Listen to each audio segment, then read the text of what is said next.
Dans le cadre des éliminatoires du Mondial 2014 au Brésil, la Côte d'Ivoire reçoit ce samedi la Gambie, un match important.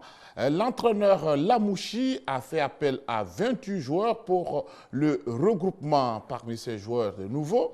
Et puis, il y a des anciens également qui n'ont pas été appelés dans cette équipe. Alors, ce qui nous pose ce problème, est-ce aujourd'hui un grand retour de Lamouchi? Nous allons essayer d'en débattre. Et puis, pour bien faire les choses pour ce match, eh bien, la pelouse du stade Félix Houphouët-Boigny retrouve d'autres couleurs pour que la balle circule très bien. Nous en parlerons également dans ce numéro de troisième mi-temps et puis les compétitions africaines, le comportement de nos équipes, le CEO Sport de San Pedro, la FAD, la SEC d'Abidjan. Mesdames, Messieurs, je vous retrouve avec beaucoup de plaisir et un plaisir que je vais partager sur ce plateau avec nos experts. Merci d'être là, Aimé Brière. Bonsoir. Aka Emmanuel qui a bravé la pluie et qui est venu. C'est une très bonne chose. Vous savez, quand vous aimez troisième mi-temps, eh bien, il n'y a pas une situation qui se présente et que vous n'arrivez pas à trouver solution. Merci d'être là également. Choualiou Koulibaly, Seydou. Bonsoir. Et tout de suite, nous allons parler donc de ces 28 joueurs convoqués pour ce regroupement par Lamouchi. On va commencer par les gardiens de but. Aimé Brière, Barry Boubacar Kopa qui est convoqué. Il y a Bojouyo Sylvain également du CEO Sport de San Pedro qui est convoqué. Et puis Sangaré Badra Ali également qui est convoqué. Et Sissé Abdul Karim convoqué. Mais avant, nous allons avec Benson Pierre Aka commencer par la conférence de presse qui a marqué donc le retour des éléphants de Côte d'Ivoire ici à Abidjan. Les symptômes du traumatisme post-CAN sont encore perceptibles chez le patient éléphant. Et le docteur Sabri Lamouchi a décidé de modifier le traitement jusque-là administré en y incorporant de nouveaux produits, notamment du terroir. En conséquence, par rapport au groupe qui a participé à la CAN, 11 nouveaux joueurs, dont 4 évoluant en Côte d'Ivoire, rejoignent la sélection, qui affronte samedi la Gambie dans le cadre des éliminatoires de la Coupe du Monde 2014. Certains en réalité sont de retour en équipe nationale, comme Angouabrou Benjamin ou encore Emmanuel Kone-Kwamatien. Par contre, Sissé Abdul Karim de l'Africa et Zougoula Kevin du CEO Sport de San Pedro sont enfin récompensés de leurs efforts. Serein mais conscient d'évoluer dans une atmosphère de critique parfois acerbe, Sabri Lamouchi cependant a invité les Ivoiriens à soutenir leur équipe nationale pour la conduire vers l'objectif commun, la Coupe du Monde au Brésil. J'imagine la déception et la frustration du peuple ivoirien. Bien entendu que nous avons besoin de leur soutien. Bien entendu que nous avons besoin d'eux samedi contre la Gambie. Mais nous aussi, nous devons faire en sorte que le peuple ivoirien soit fier de son équipe nationale. Mais c'est à nous de montrer sur le terrain que le chemin sera long, mais que nous voulons atteindre cet objectif. Cet objectif que tout le monde souhaite. Et ce n'est pas Sabri Lamouchi, c'est toute la Côte d'Ivoire qui souhaite cet objectif. C'est pour ça que je dis, ne nous trompons pas. Samedi à 17 h, l'équipe nationale retrouve le stade Félix Houphouët-Boigny pour y affronter la Gambie. Une victoire est impérative avant 2 déplacements difficiles en Gambie et en Tanzanie. Alors, déplacement difficile, mais tout doit passer donc par ce match qui va se jouer ce samedi. Et pour ce match, je l'avais dit dès l'entrée donc de ce plateau, que 4 joueurs, 4 défenseurs ont été convoqués. Aimé Brière, 4 gardiens de but, Barry Boubacar, Bowo Sylvain de CEO Sport de San Pedro, Sangaré Badra Ali, Ivoire Academy, Ligue 2 Côte d'Ivoire, et puis Sissé Abdul Karim, Africa Sport d'Abidjan. Quelle appréciation déjà sur ces gardiens de but? Eh bien, d'abord, Kopa Barry, le numéro 1, est de retour, même s'il relève de blessure. Mais il a été titularisé par son club le week-end dernier. Ils se sont déplacés à Liège où ils ont gagné.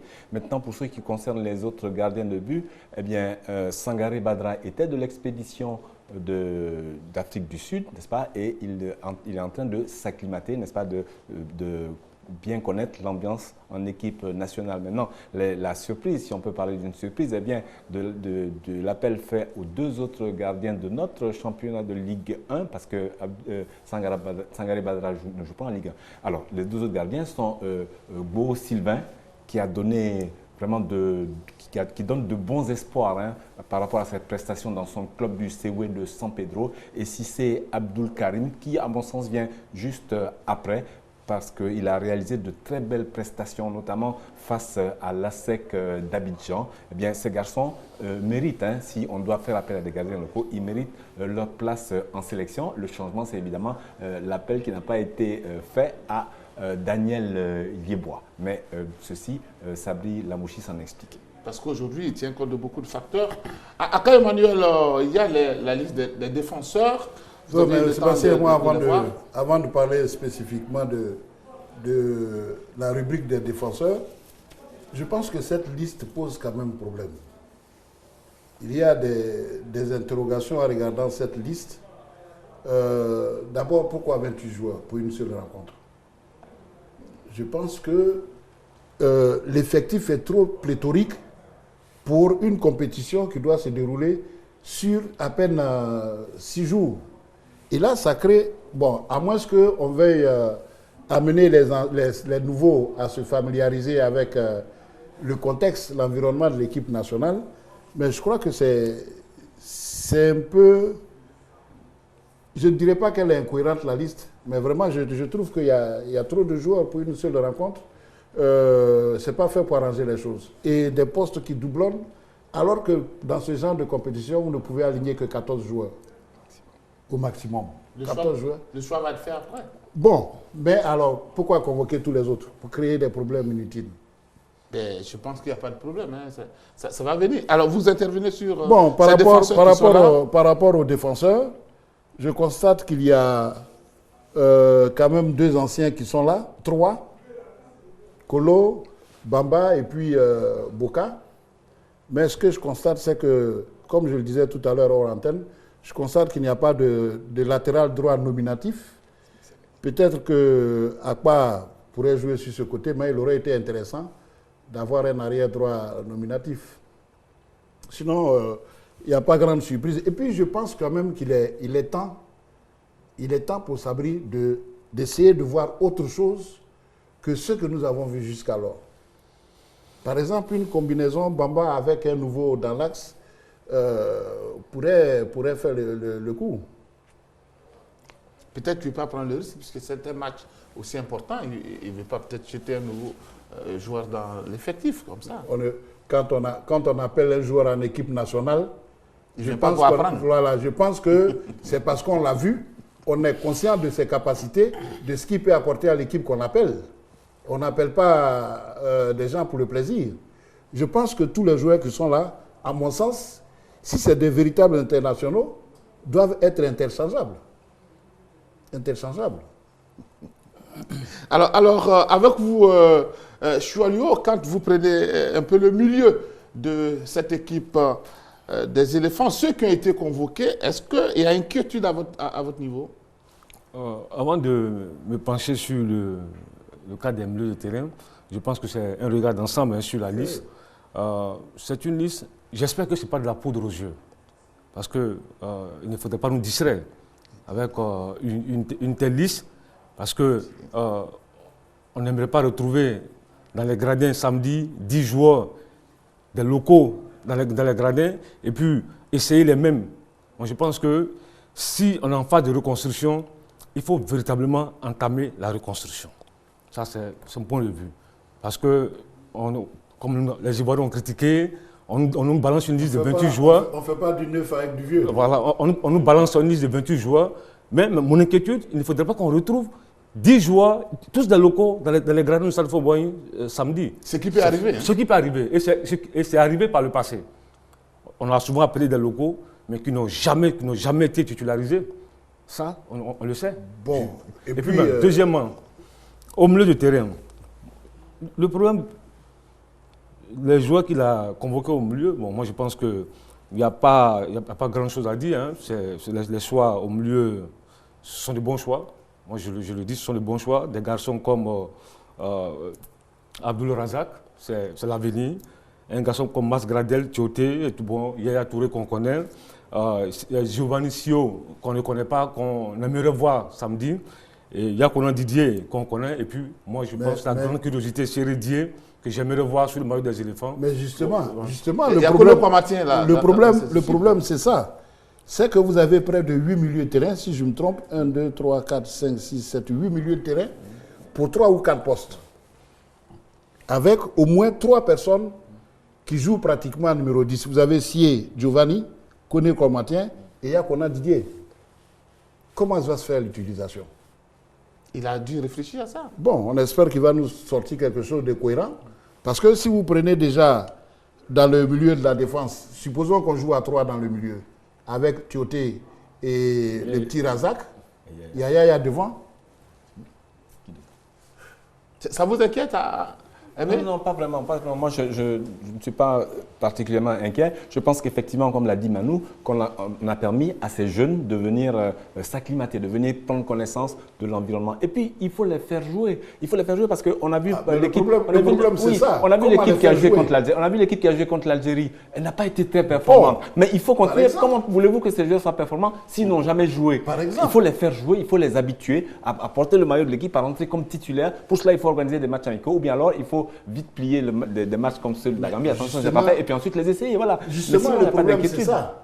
C'est qu'on est obligé d'appeler tout ce monde immédiatement pour un match qualificatif.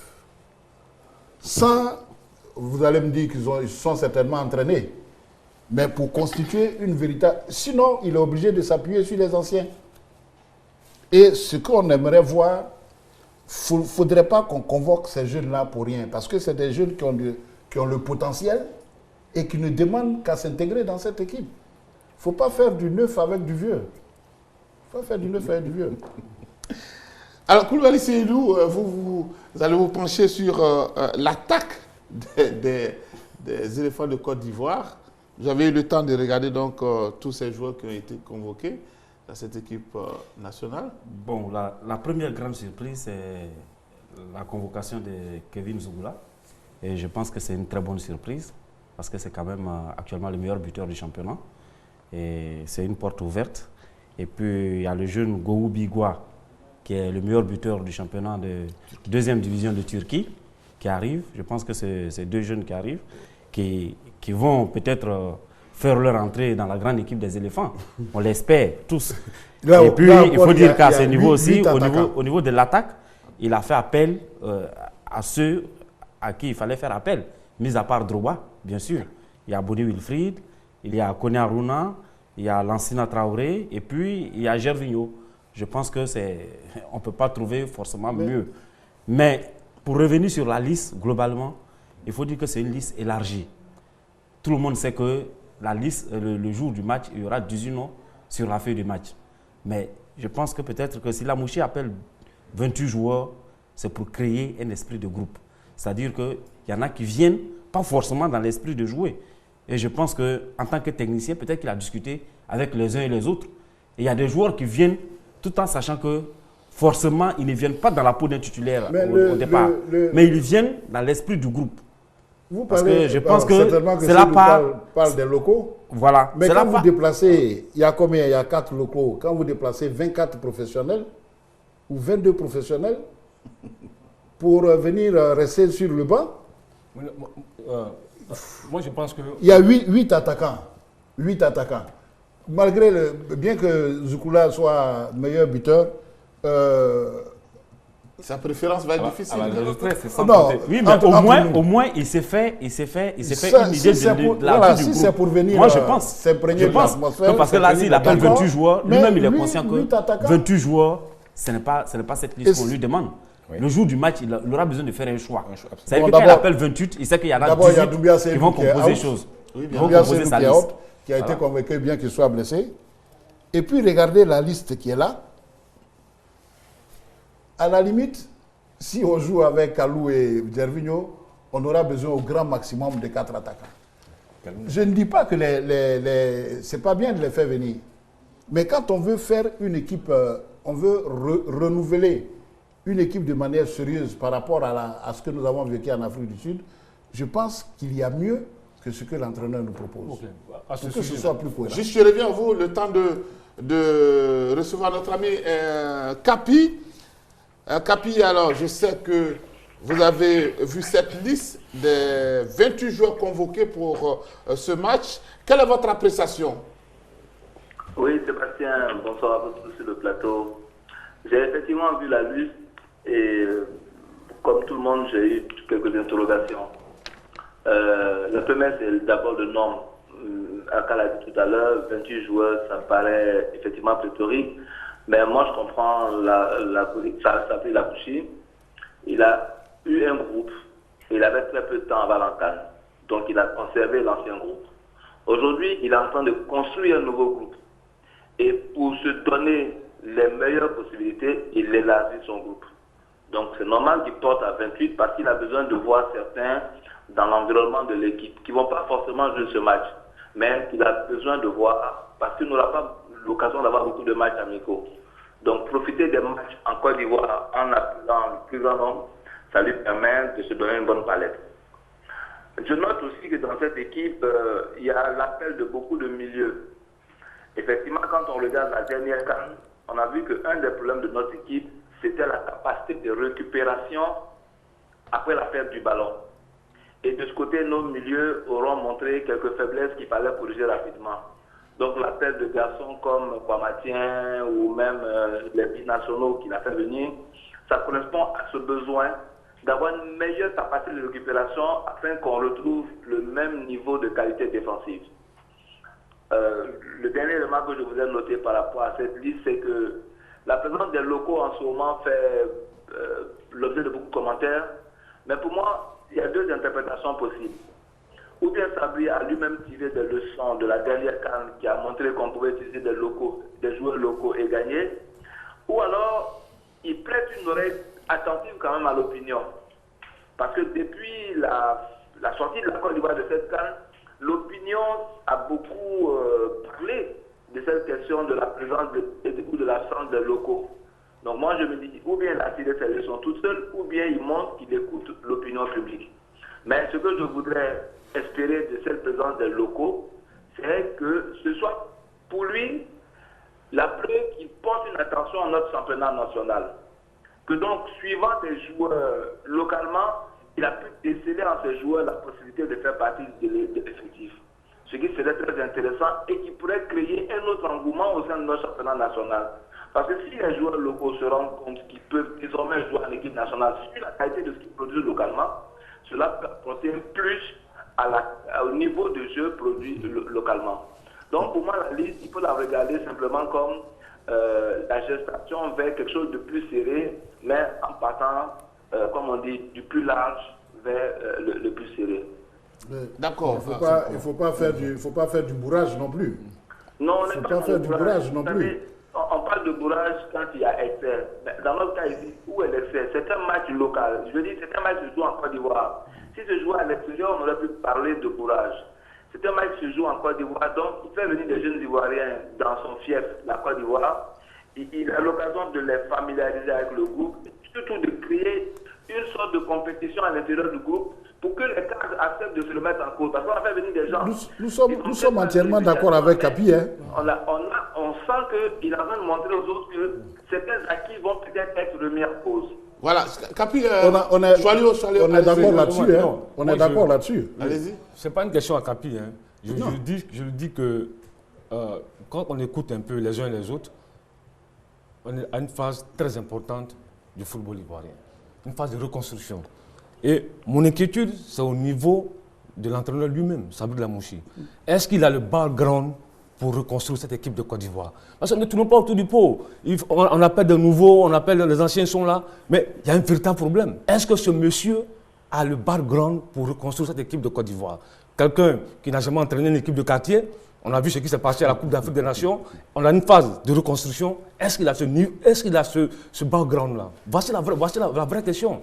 Parce qu'on tourne autour du pot, on est content, on n'a pas de joueurs ici, de part et d'autre, mais il y a un véritable problème. Alors, parce que demain, il ne faudrait pas qu'on vienne encore dire, voilà, non, il faut se poser la question. Est-ce que vous ne pensez pas qu'aujourd'hui, on peut dire qu'après cette liste, après cette conférence de presse que Sabri Lamouchi a animée, est-ce que vous ne pensez pas qu'il a commencé à avancer, qu'il passe maintenant à l'offensive et qu'aujourd'hui, il a la même mise maintenant sur les choix au niveau de l'encadrement? Non, à ce niveau-là, je pense que lundi, en l'écoutant, il a manqué de respect au peuple de Côte d'Ivoire. Il a manqué de respect aux Ivoiriens. Parce que ce qu'il a dit, même en France, il ne peut jamais dire ça. Quand on sort d'une coupe d'Afrique cauchemardesque, tu arrives à ta première conférence de presse, mais c'est profil bas. Tu prends tes excuses aux Ivoiriens. Tu ne viens pas nous larguer, nous dire que dans ton contrat, il n'est pas écrit que tu devais gagner la Coupe d'Afrique des Nations. Mais attends, il y a un manque de respect. C'est un manque de respect. En France, il ne peut pas le faire.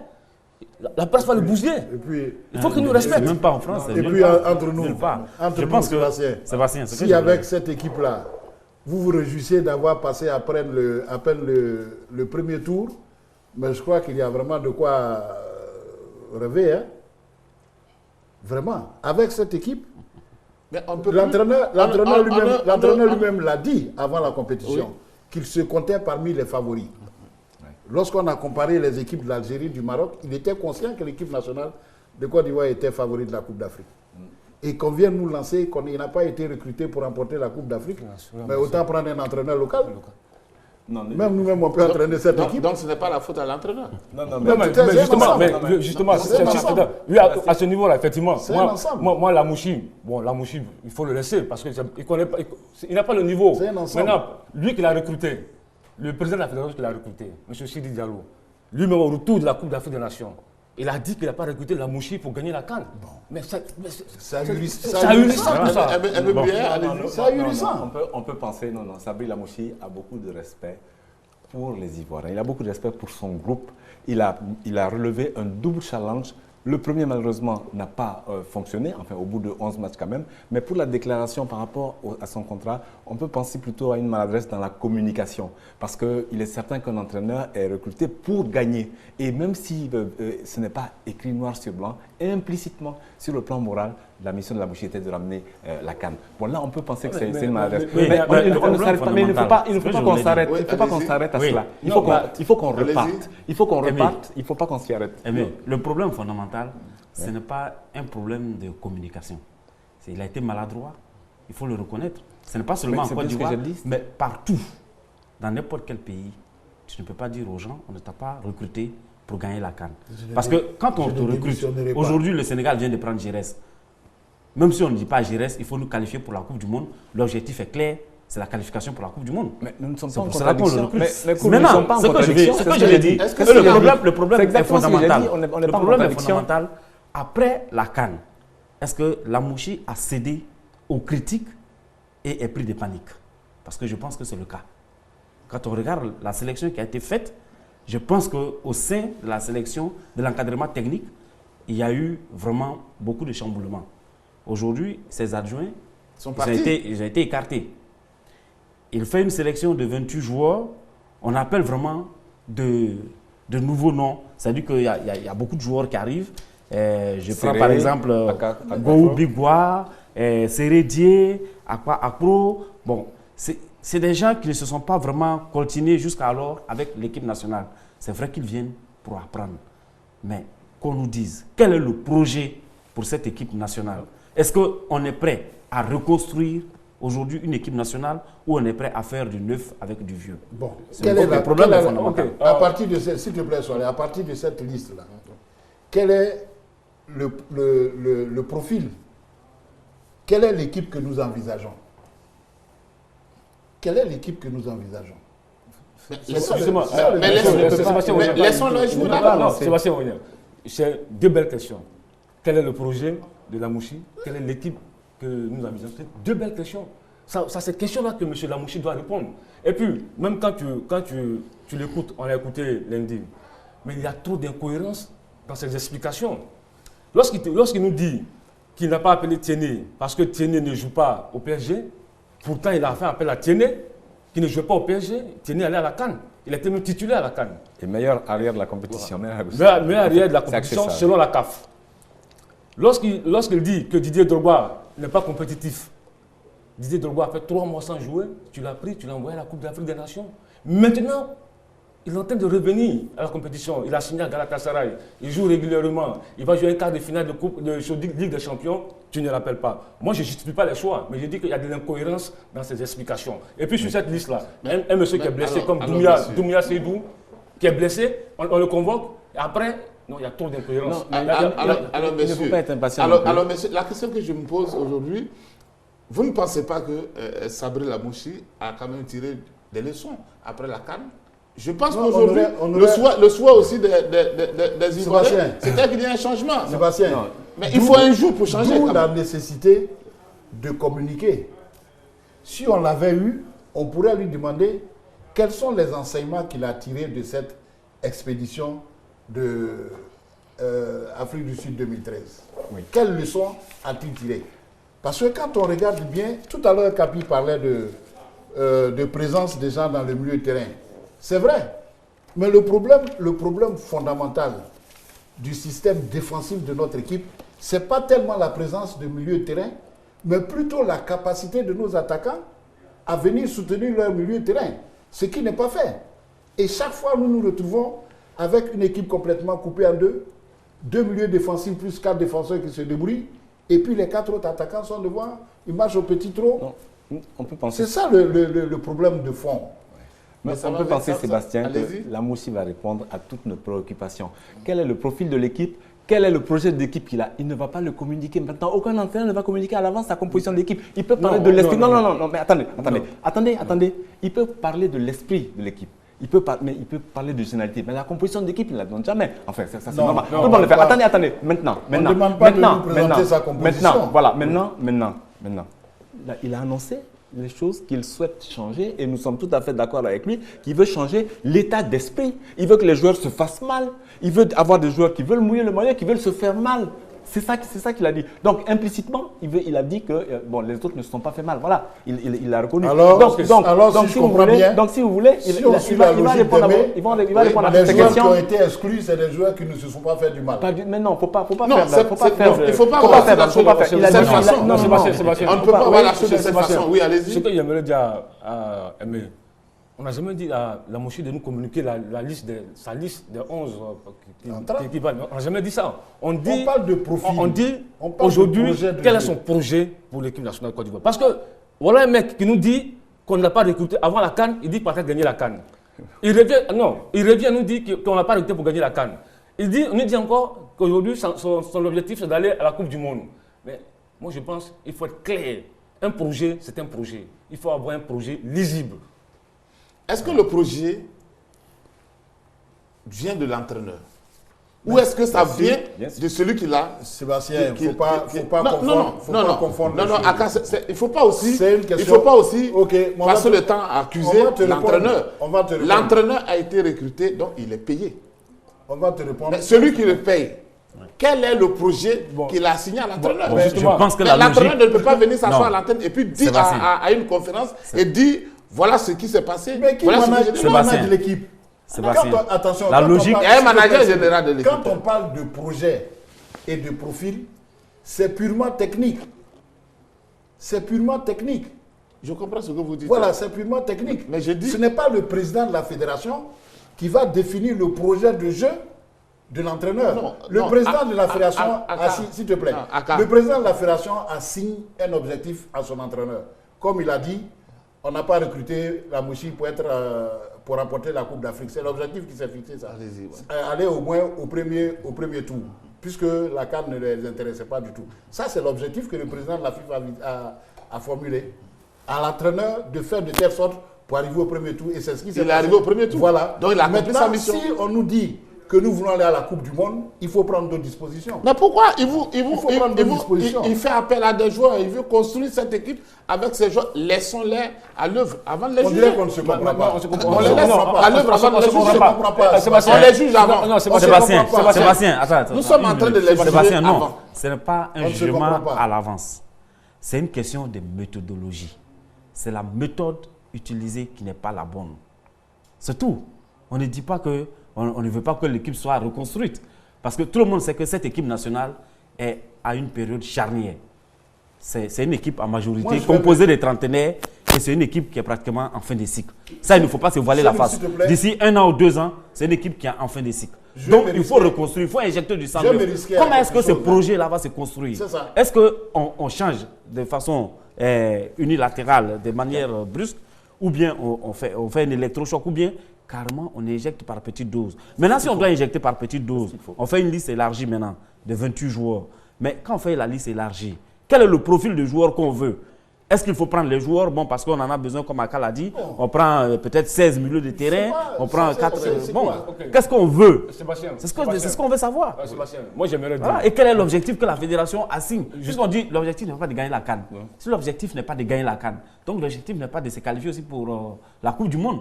Donc l'objectif est de construire une équipe. Voilà, qu'on le sache. Ok, Sébastien, vous savez, c'est ça le problème en Côte d'Ivoire. On a fini une compétition comme la Coupe d'Afrique des Nations. Mais il n'y a jamais eu de bilan. Jamais. Il n'y a jamais eu de bilan. Monsieur le président de la fédération, 2012, il n'a pas fait de bilan. Écoutez. 2013, il n'a pas fait de bilan. Pas d'excuses aux Ivoiriens. On vient, on continue. Les excuses, encore, on peut les mettre de côté. Mais il y a un problème. Permettez, s'il vous plaît, on va écouter Magloire Diop pour sa réaction concernant donc Sabri Lamouchi qui est passé donc à l'offensive.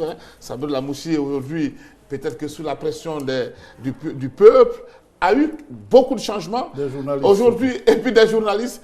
Quelle est votre appréciation?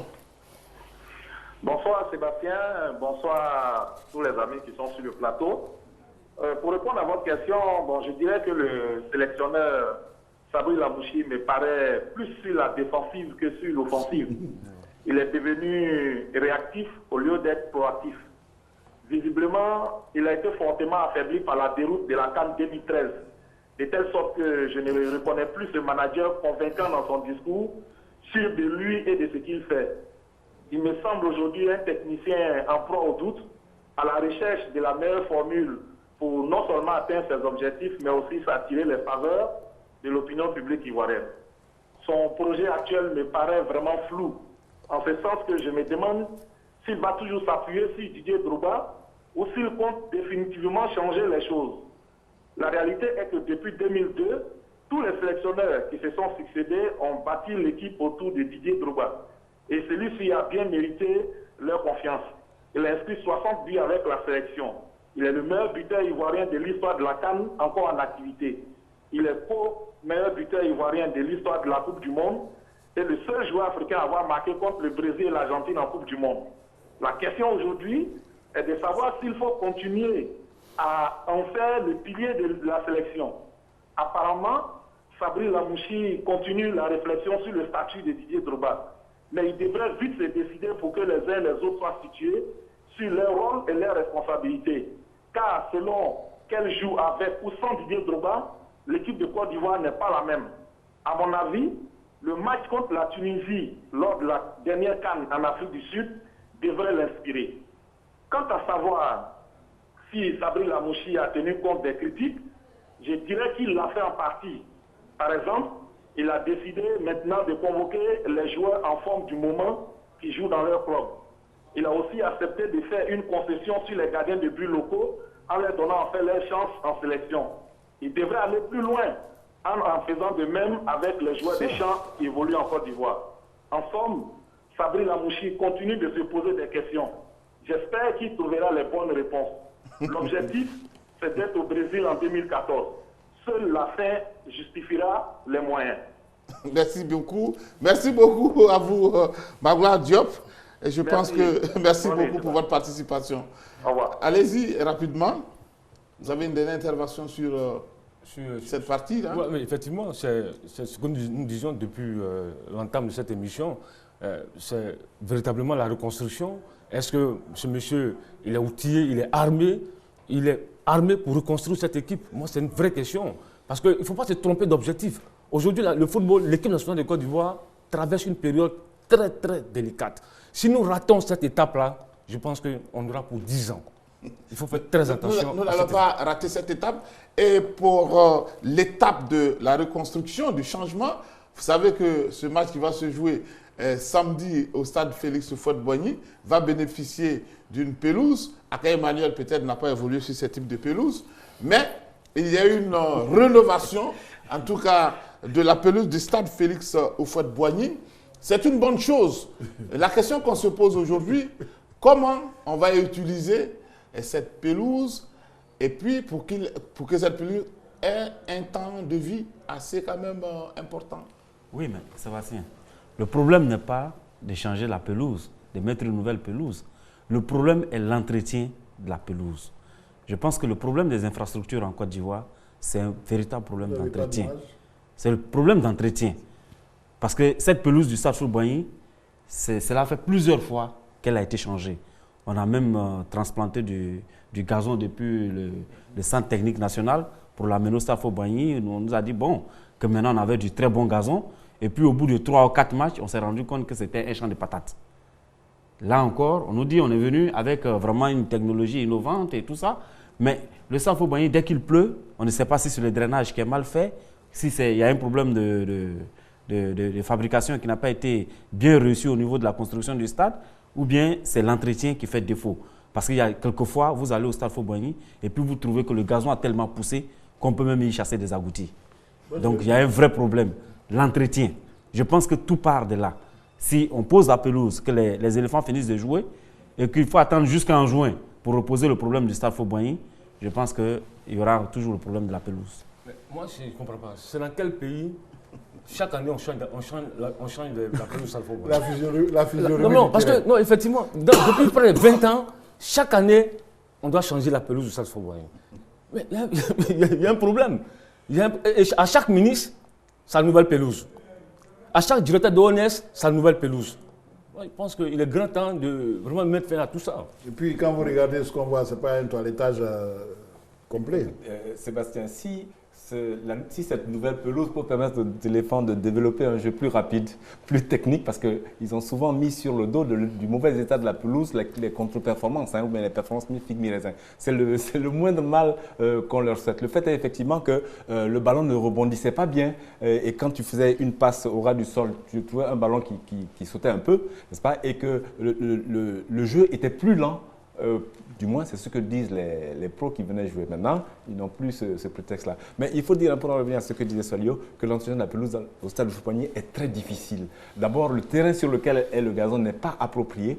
Et puis, on n'a pas les drains qu'il faut pour faire partir l'eau lorsqu'il pleut, et il pleut énormément. Je vous assure qu'on n'a pas... Parce que prenez l'exemple des pelouses en Europe, elles sont drainées, elles sont même chauffées. Oui. Alors, on va avoir des réponses à nos préoccupations. On a en ligne le directeur général de l'ONS. Je pense que lui, il est très bien placé pour nous répondre. Monsieur le directeur général, merci pour votre participation. Dites-nous si on peut vraiment respirer quand on voit cette pelouse pour une longue vie.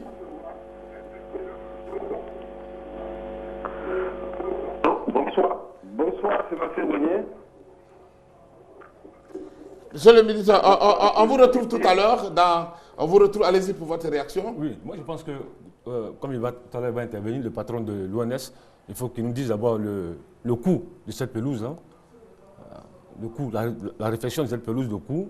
Et puis, vraiment, je pense qu'il est vraiment grand temps qu'on arrête ça.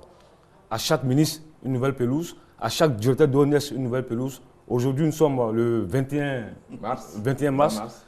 Devant le peuple de Côte d'Ivoire, il faut qu'on arrête ce genre de truc-là. Parce que vraiment, c'est pas bien.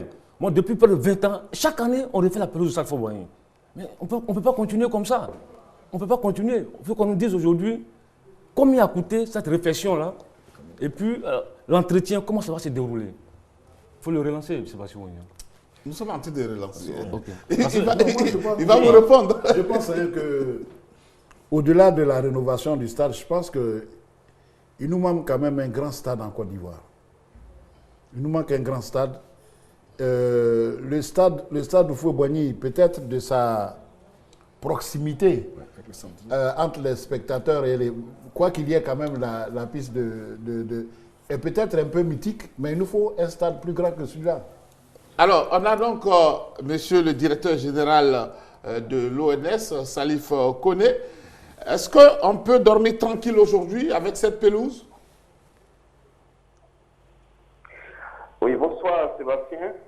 Bonsoir à tous les invités.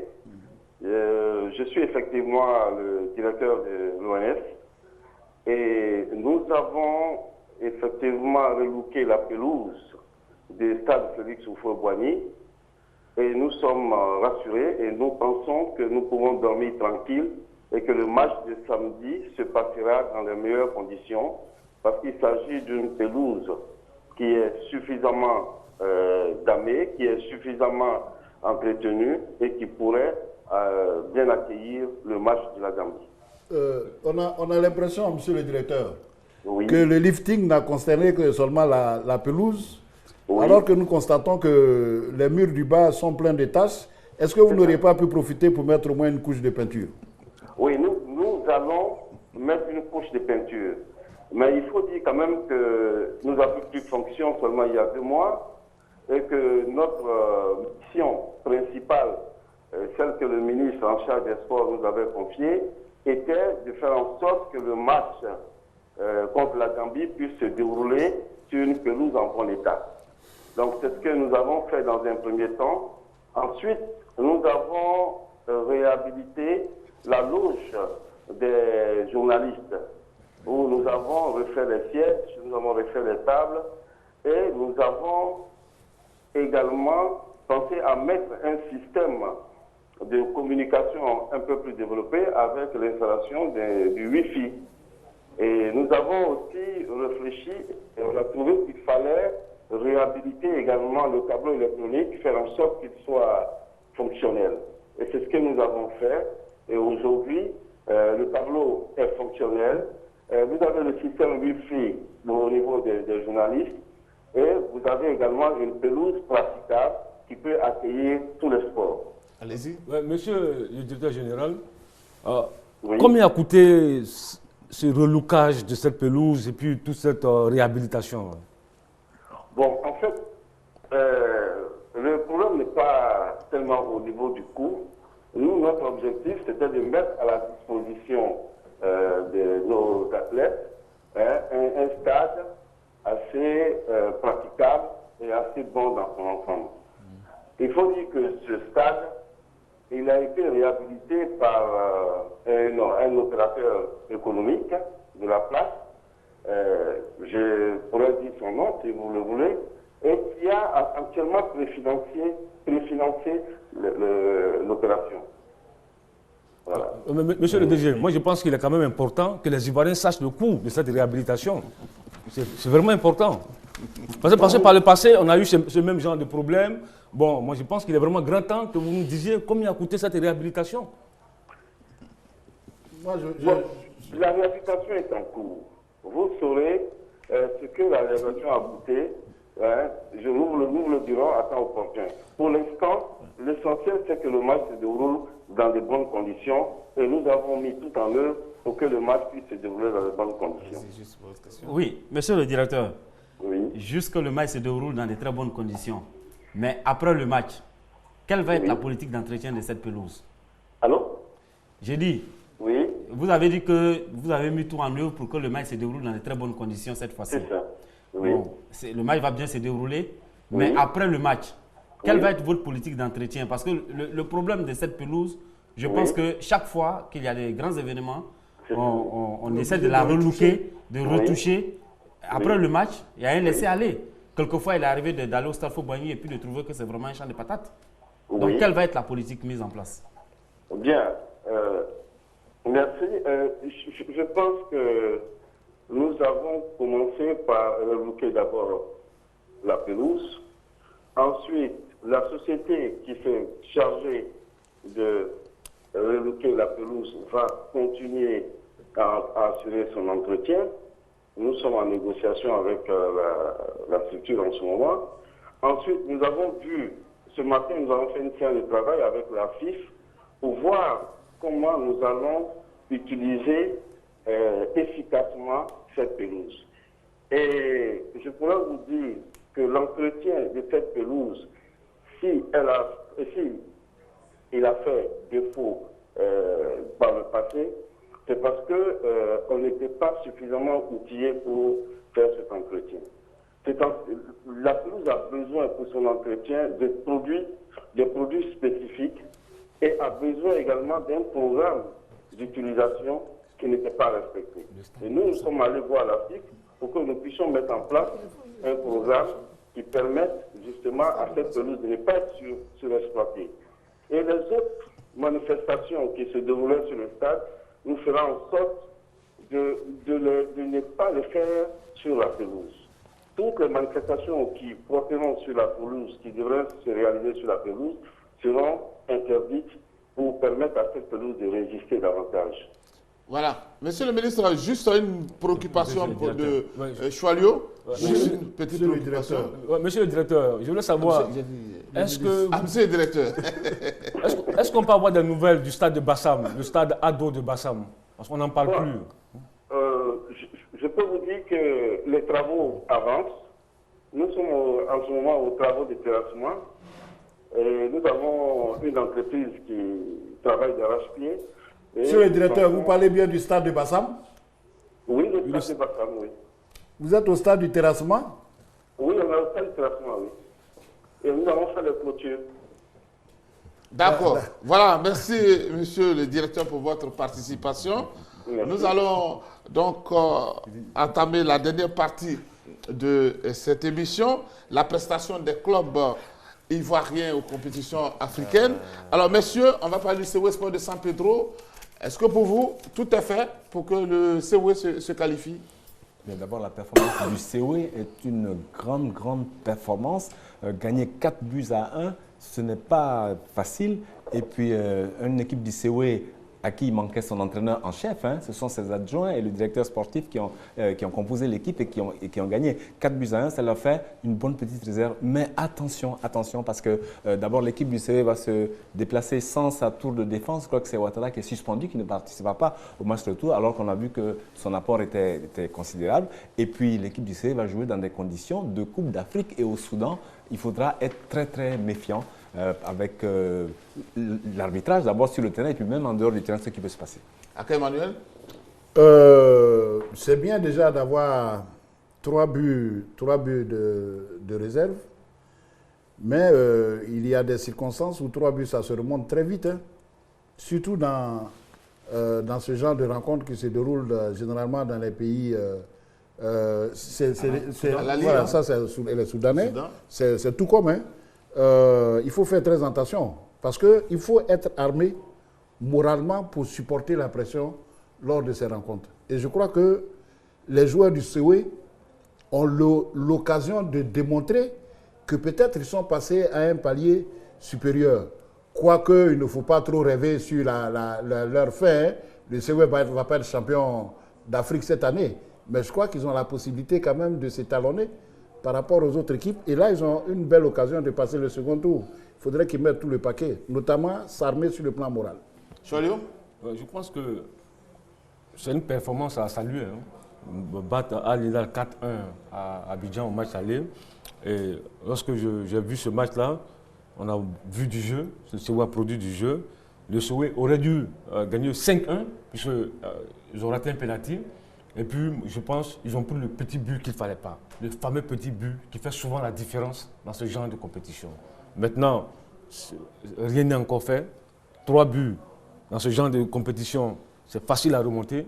Et le COE va se déplacer dans un enfer à Khartoum. Ce sera l'enfer à Khartoum. Ils doivent maîtriser l'environnement. Moralement, ce doivent être des garçons prêts, des guerriers qui doivent aller se battre pour arracher la qualification. Il faut le dire, ce ne sera pas facile. Koulibaly Seydou? Je pense que le COE peut voyager tranquille parce qu'avec 3 buts d'avance, c'est vrai qu'il y a des paramètres qui vont jouer contre le COE. C'est le changement d'entraîneur parce que c'est vrai que Toto avait apporté une touche et on le voit très bien. Le COE déroule, le COE joue bien. Et puis, à mon avis, avec la FAD, c'est l'une des toutes meilleures équipes locales actuellement. Mais avec 3 buts d'avance, comme Choualou l'a dit, il y a l'environnement à maîtriser à Khartoum. Il n'est jamais facile pour les équipes d'aller jouer à Khartoum et de s'imposer parce que c'est un véritable enfer. Ça ressemble un peu au stade du Caire, au stade du National, il y a dans les années 80. En moins grand. Voilà, en moins grand, mais avec un public. Tout aussi hostile. Avec un public, oui, mais parce que souvent ils atteignent même les 50 000 spectateurs. Mais avec un public très fanatique. Et je pense que c'est là que. Mais je ne comprends pas. Vraiment, il y a des moments où on se pose des questions. C'est symptomatique qu'à la veille d'une compétition de cette importance, Sewe soit obligé de se séparer de son entraîneur. Non, mais là, une précision.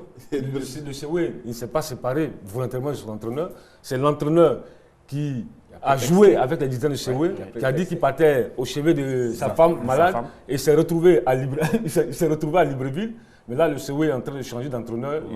Il s'est retrouvé à Libreville dans une autre équipe. Il est en train de signer un contrat.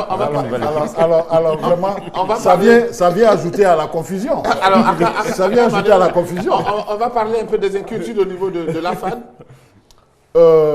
Franchement, je pense que la FAD a compromis sérieusement ses chances. Parce que Garoua, ce n'est pas facile à jouer. Garoua, ce n'est pas facile à jouer. Et il faut dire que c'est une équipe qui est en train de revenir parce que depuis 5 ans, elle est presque rentrée dans le rang et elle est en train de revenir. Je crois que la FAD a sérieusement compromis ses chances. Mais vous partagez l'avis, hein? Oui, on se disait même qu'avec une victoire de la FAD avec un but d'écart, 1-0, ça aurait été difficile. Mais alors, quand on part avec une défaite, il faudrait un miracle. Mais tout est possible en football. Et Lionel Sokoya, l'entraîneur de la FAD, a dit qu'il va tirer les leçons de cette confrontation et qu'il n'ira pas à Garawa perdant. Je pense que la FAD ira jouer sans aucune pression. Parce que déjà, la pression sera sur Garoua, qui a l'avantage du score. Et la FAD n'a plus rien à perdre. Mais de toute façon, ils n'ont pas à rougir même s'ils sont éliminés à ce niveau. Parce que c'est une très jeune équipe. C'est une équipe qui est en construction et c'est une équipe qui monte en puissance au fil des années.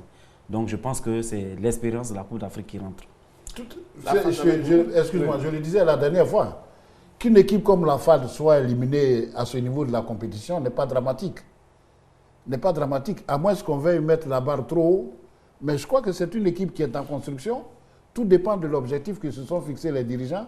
Il faut construire la FAD petit à petit. Oui. Allez-y, Choilio. Oui, c'est ce que j'ai vu dimanche au stade Champrou. Le côté sport de Garoua était nettement supérieur à la FAD. Sur le plan technique, sur le plan athlétique. Sur le plan tactique. Une équipe qui a beaucoup de joueurs qui sont très engagés, beaucoup d'engagement, de détermination, de volonté. C'est nettement supérieur à la FAD. Tactiquement, ils ont bouché tous les couloirs où le jeu de la FAD penche à droite et à gauche. Les couloirs étaient bouchés. Les joueurs de la FAD n'ont pas trouvé de solution. Et là, je pense qu'au match de retour à Garoua, ce stade que je connais, c'est un véritable enfer. Ils avaient un bon entraîneur. Alors, on va écouter. On va écouter Kaby Apollinaire qui a suivi avec nous la sortie de ces équipes de la Côte d'Ivoire. Qu'est-ce que vous avez retenu? Merci Sébastien. Merci aussi à tous les intervenants. Comme on en avait parlé la semaine dernière par rapport au championnat et à la Coupe d'Afrique, j'avais dit que la SEC pouvait s'en sortir comme effectivement le CEW. Y compris également la FAD. Seulement la FAD, je voulais insister sur la FAD qui est passée à côté du sujet. La FAD est rentrée dans la FAD depuis 2005 où nous avons essayé de mettre cette équipe en place. Mais je pense que la FAD pensait avoir peut-être atteint le sommet. Ça a été l'espoir de la Côte d'Ivoire au niveau football parce qu'il fournissait de beaux jeux et tout avec cette jeunesse. Mais il faut dire qu'il y a encore beaucoup à prendre. Je suis d'accord avec Choilio. Tout à l'heure, il disait que Garoua a pris le dessus dans tous les compartiments. Je crois qu'il faut encore réfléchir pour mettre tout en place. Et l'entraîneur devrait se dire qu'il y a beaucoup de bruit. C'est une équipe qui était au labo. Et il y a beaucoup d'éléments. On ne peut pas seulement se baser sur une équipe de 10 personnes, et puis bon, mais faire l'équipe, bien faire le championnat. Donc il y a encore du travail à faire. Pour compromettre sa chance, effectivement, la FAD a compromis ses chances parce que ce n'est pas facile. À Garoua, il fait très chaud. C'est chez Ayatou. il faut avoir le moral assez fort pour pouvoir aller battre cette équipe-là. D'accord. C'est vrai, c'était en profondeur, mais le gallois revient. Maintenant, par rapport à Séville ou à la SEC, il ne faut pas, rien n'a encore gagné d'avance. Je crois que ces deux équipes doivent se dire que c'est maintenant que commence la compétition. Ça me moralement aussi pour pouvoir dire la présentation et à leurs dirigeants. Voilà. Merci, merci pour votre participation, Kaby Apollinaire. Alors, Hakim Emmanuel, juste une conclusion au niveau de la SEC Mimosa. Vous pensez que la qualification est possible? Oh, 2 buts d'avance. Un but d'avance. Oui. Je serais tenté de dire que si c'était la SEC que nous avons connue il y a 4-5 ans, j'étais sûr qu'elle allait passer. Mais là, il y a encore un peu d'inquiétude.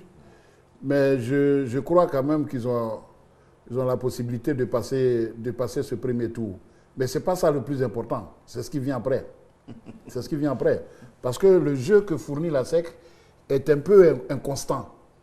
Vous avez des matchs où ils font vraiment, ils jouent bien. Et puis 2 matchs après, les résultats sont en dents de scie. Je pense que la SEC n'a pas encore retrouvé la forme et la sérénité qu'elle avait il y a 5 ans. Et 2-1, c'est 2-1 le score à l'aller. Bon, c'est une bonne petite marge à condition de savoir gérer le match retour. Oui, la SEC a joué dans un environnement favorable, hein, il faut le dire. Hein. Il y a autant de supporters de la SEC au Burkina. Bon, ceci dit, 2-1, c'est un très bon résultat. Il reste à confirmer pour le match retour. Et qui sait, peut-être que la SEC va trouver une consolation à ces résultats mi-figue, mi-raisin de championnat à travers cette Coupe de la Confédération où on rencontre des équipes qui ne sont pas les champions de leur pays. Elle peut avancer et elle peut progresser. Je pense que c'est... Il faut se le dire, hein, ils ont réalisé un très bon coup. Aller gagner à l'extérieur 2-1 face à une équipe de Burkina. Aujourd'hui, il y a un nivellement des valeurs. L'écart entre la SEC d'aujourd'hui et ces équipes-là, les écarts ne sont pas aussi énormes. La SEC en reconstruction. La SEC en reconstruction, la SEC n'est plus la SEC.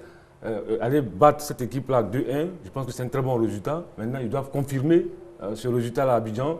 Et puis, moi j'ai l'impression au cœur, quand je vois la SEC en train de se débattre dans la Coupe de la Confédération, c'est une équipe qui n'avait habitué aux grandes soirées, aux grands après-midi de Ligue des Champions, au Stade de Fort-Boigny, face à Al-Ali, face au TP Mazembe. 5 ans après, on retrouve une équipe qui est nettement en baisse. Là, ça doit interpeller les dirigeants de la SEC. Parce que là, le dernier match de la SEC que j'ai vu qu'ils n'ont plus de joueurs, il n'y a pas de talent. Bon, l'encadrement technique, ce n'est pas aussi ça. Il y a vraiment sur le plan sportif une équipe à reconstruire, à bâtir une grande équipe. La SEC ne peut pas se contenter de la Coupe de la Confédération. Il faut que la SEC redevienne la SEC. Et souffrir encore là-bas. Oui, je pense que gagner 2-1 au Burkina, la SEC a déjà composté à 50% son ticket pour le prochain tour. C'est vrai que cette équipe est assez inconstante. Elle est capable du meilleur un jour et puis le lendemain, elle passe totalement à côté de son sujet. Mais je ne pense pas qu'à ce niveau-là, face au Kadiogo, la SEC puisse faire un faux pas. À moins d'une catastrophe. Je pense que le ticket du prochain tour est acquis. Mais les choses sérieuses vont commencer au prochain tour, comme l'a dit Aka.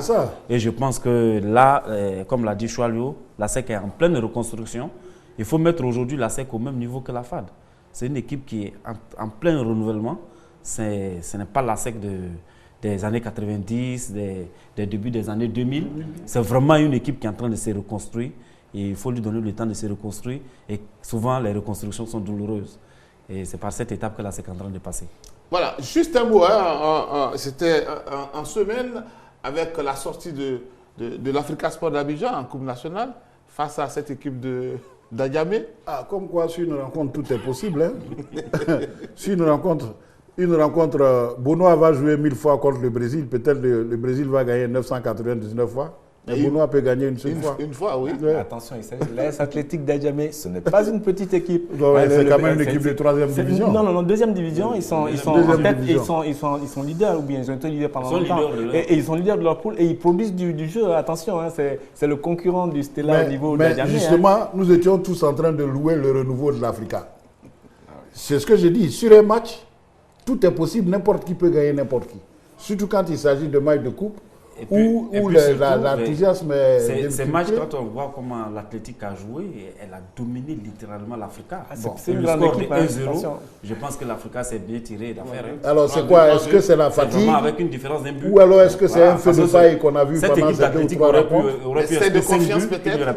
Certainement. Voilà, messieurs, donc je vous dis merci de donner toutes ces informations, de participer avec beaucoup de fraîcheur à ce numéro de 3e mi-temps.